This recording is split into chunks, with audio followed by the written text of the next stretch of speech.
परम प्रधान की छाया में रहे। परम प्रधान की छाया में रोशनी नहीं है, उस छाया के अंदर रोशनी है। और वो व्यक्ति मिलता इसलिए नहीं है कि उसको खाली अंधकार दिखता है, आदमी अंदर छुपा हुआ नहीं दिखता है। ये सीक्रेट प्लेस। जिनको भूतों का प्रॉब्लम होता है हम लोग भजन संहिता 91 पढ़ाने दे देते हैं। ऐसे भूत नहीं भागते। ये एक लोकेशन है, ये एक स्पिरिचुअल लोकेशन है। मैं फिर से बोलता, जो परम प्रधान की छाया क्या है, अभी तो बताया भजन संहिता में, डार्कनेस उसकी कवरिंग। मतलब ये कौन से गॉड है, आप डार्कनेस को कवरिंग बना के रखते हो। आपके तरीके तो बड़े अजीब से, बड़े भेद वाले तरीके, हम आपको कैसे समझें। इजराइल तभी तो नहीं चढ़ा उस पहाड़ पे क्योंकि अभी तक वो खाली परमेश्वर के कामों से वाकिफ रखते थे, लेकिन मूसा परमेश्वर के तरीकों से वाकिफ। तो सोच के देखो ना, माइंड इतनी पावरफुल चीज है। एक बार अपने माइंड से वो इमेज क्रिएट करो पहाड़ के सामने। गॉड का सिस्टम से बनना। उत्पत्ति 1, पृथ्वी बेडौल थी, सुनसान थी और अंधियारा था। प्रभु अंधेरे के बीच में जाके बोलते, लेट देयर बी लाइट। अब मतलब अति पवित्र स्थान में कोई ट्यूबलाइट नहीं थी, कोई एलईडी लाइट नहीं थी। क्यों? गॉड डार्कनेस में रहना पसंद करते हैं। आपके गॉड डिप्रेस्ड है, ये लाइट बंद करके बैठे रहते। गॉड इज लाइट बोले, लेकिन अति पवित्र स्थान में तो अंधेरा है। तुम्हारे प्रार्थना करने का तरीका बदल जाएगा। तुम परमेश्वर से प्रार्थना में फालतू लड़ाई करना बंद कर दोगे। तुमको बहुत से अंधकार में रोशनी दिखने लग जाएगी। बहुत सी चीजें तुमको समझ में आ जाएगा, हमसे कोई भूत नहीं लड़ रहा है। ये जो हम प्रॉब्लम और भेद देख रहे, इसके अंदर एक लाइट है। परमेश्वर कुछ चीजों को इस्तेमाल करते हैं हमको ठीक करने के लिए। ऐसी चीजों के लिए प्रार्थना करोगे, टाइम वेस्ट करोगे। पॉल बोलता है, मैंने 3 बार प्रेयर की। अब 3 बार प्रेयर की, ऐसे में प्रभु ठीक कर दो, प्रभु ठीक कर दो।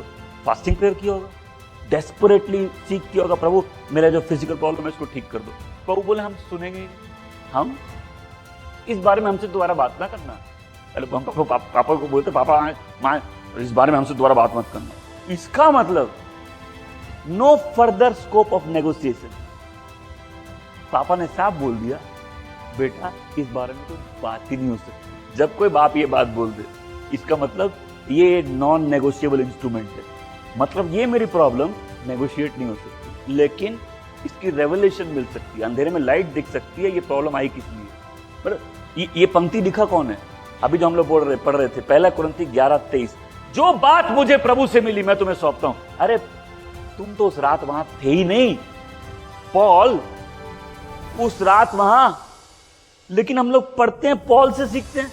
बोलता है ये जो रेवलेशन है ना, हमको घमंडी बना देगी और हमारा ही नाश होगा। तो उस प्रेजेंस के कारण एक प्रॉब्लम है हम पे। हम जब बोले प्रभु इसको हटा लो, तो प्रभु बोले नहीं, ये हमें दी, ये हम अलाउ किए ताकि तुम विनम्र रहो। तुम जब कमजोर है, हम तुम्हारे जीवन में बलवान दिखे और हमको पूरी महिमा मिले। प्रभु बोले, लोग बोले हम एग्री नहीं करते, हमारा पड़ोसी अमीर है, हमको बनना, उसका घर ठीक है, हमको भी ठीक चाहिए, उसके साथ प्रॉब्लम नहीं, हमको भी ठीक चाहिए। हम क्या बोलेंगे लोगों, क्या मुंह दिखाएंगे लोगों को। और यही प्रॉब्लम है, हम लोग परमेश्वर से लड़ते हैं। और एली बोलता है, जब कोई इंसान से लड़े उसके लिए हम लोग कुछ कर सकते। जब कोई परमेश्वर के विरुद्ध गलती कर रहा है, उससे कौन लड़ेगा? उसके लिए कौन बिचवाई करेगा? उसके लिए कौन प्लीड करेगा? बोलो प्रभु मेरी मोटी चमड़ी ठीक कर दीजिए।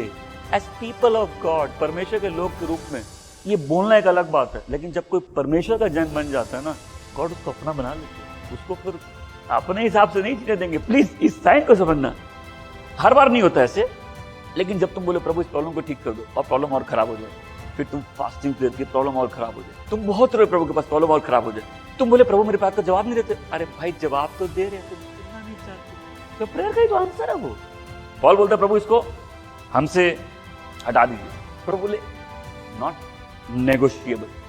3 प्रेयर के बाद पौलुस प्रेयर करना बंद कर दिया और तुम्हारे पास लिस्ट है उन प्रार्थनाओं की जिनका सालों से जवाब नहीं मिला, और तुम बोलते हो परमेश्वर जवाब नहीं देते। परमेश्वर तो तुमको जवाब दे रहे। जो अंधकार के थोड़ा आगे ज्योति है, तुमको लग रहा है भूत लड़ रहा है तुमसे, हम प्लीज, कुछ लोगों की प्रॉब्लम ठीक हो सकती है। जब तुम सेवा करोगे, तुम कुछ लोगों को देख के समझ जाओगे इनका प्रॉब्लम कोई डीमन नहीं है, और फिर तुम गॉड के सिस्टम्स को ऑनर करने लगोगे। आमीन।